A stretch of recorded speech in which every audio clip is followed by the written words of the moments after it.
अपने पार्टी के अध्यक्ष मुसलमान को बनाए, क्यों नहीं बनाते भाई?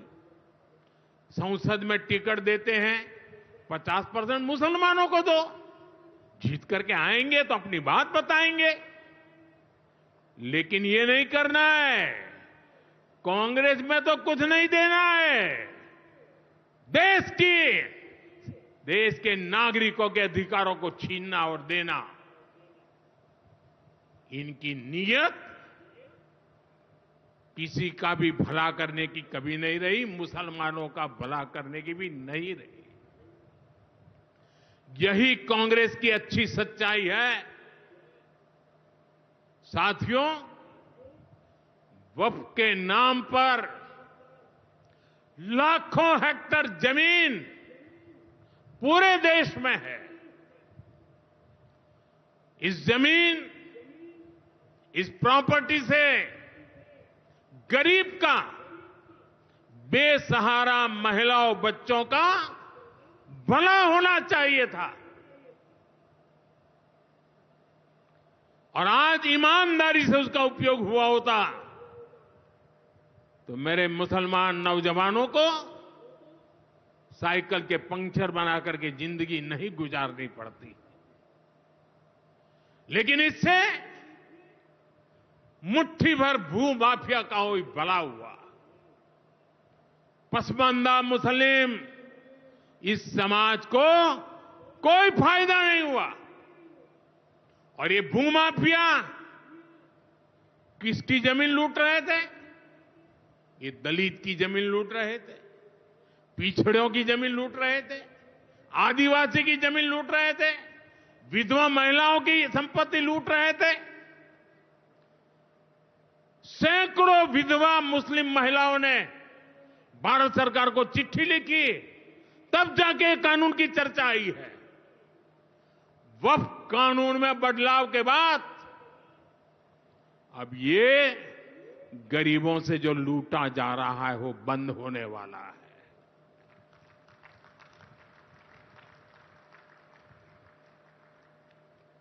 और सबसे बड़ी बात, हमने एक बहुत बड़ा जिम्मेदारीपूर्ण महत्वपूर्ण काम किया है।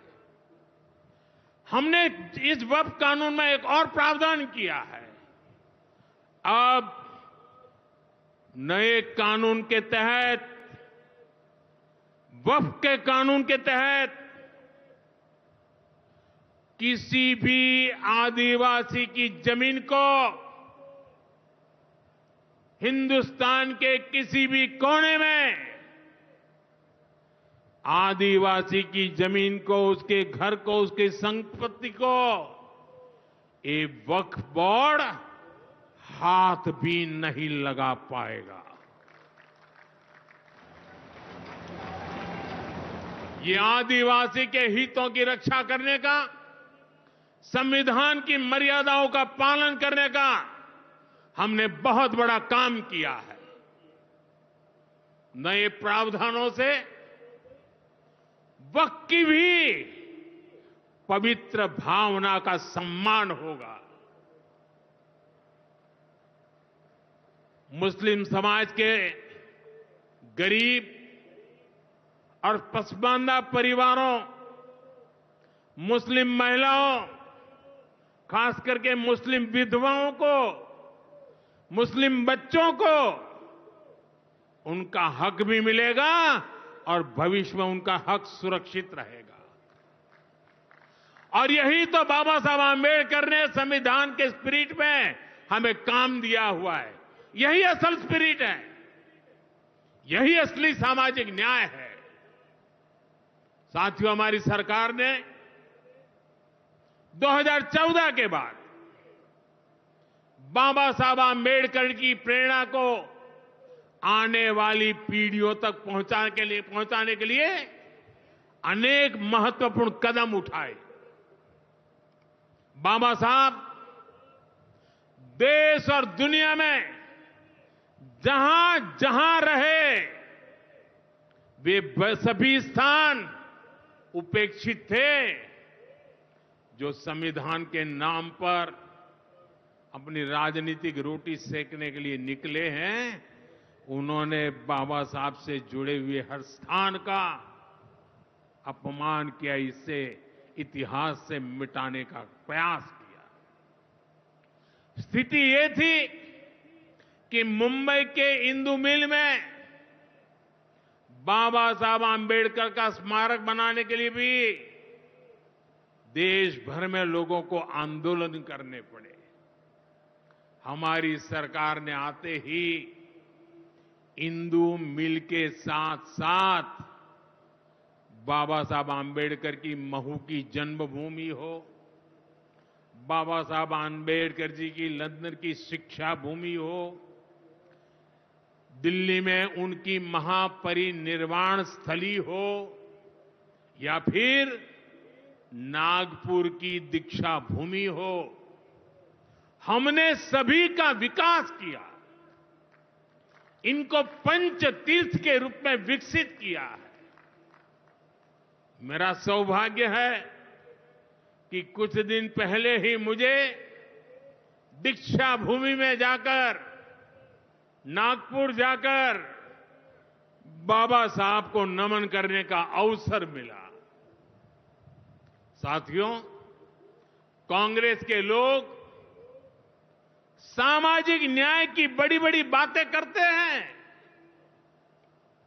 लेकिन हमें ये भी याद रखना है कि कांग्रेस ने बाबा साहब आंबेडकर और चौधरी चरण सिंह जी, इन दोनों महान सपूतों को भारत रत्न नहीं दिया था। बाबा साहब आंबेडकर को भारत रत्न तब मिला जब केंद्र में भाजपा के समर्थन वाली सरकार बनी। वहीं हमें गर्व है कि भाजपा की ही सरकार ने चौधरी चरण सिंह जी को भी भारत रत्न दिया है। साथियों, सामाजिक न्याय के, गरीब कल्याण के पथ को हरियाणा की भाजपा सरकार भी निरंतर सशक्त कर रही है। सरकारी नौकरियां की भी हरियाणा में क्या हालत थी, आप सबको पता है। यूं किया करते,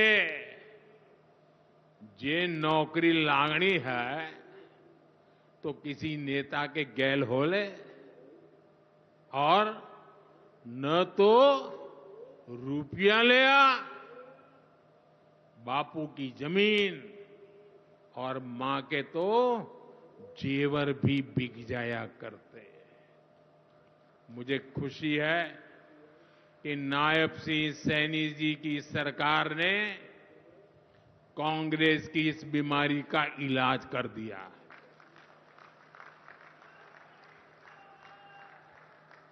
बिना खर्ची, बिना पर्ची के नौकरियां देने का जो ट्रैक रिकॉर्ड हरियाणा का है, वो अद्भुत है।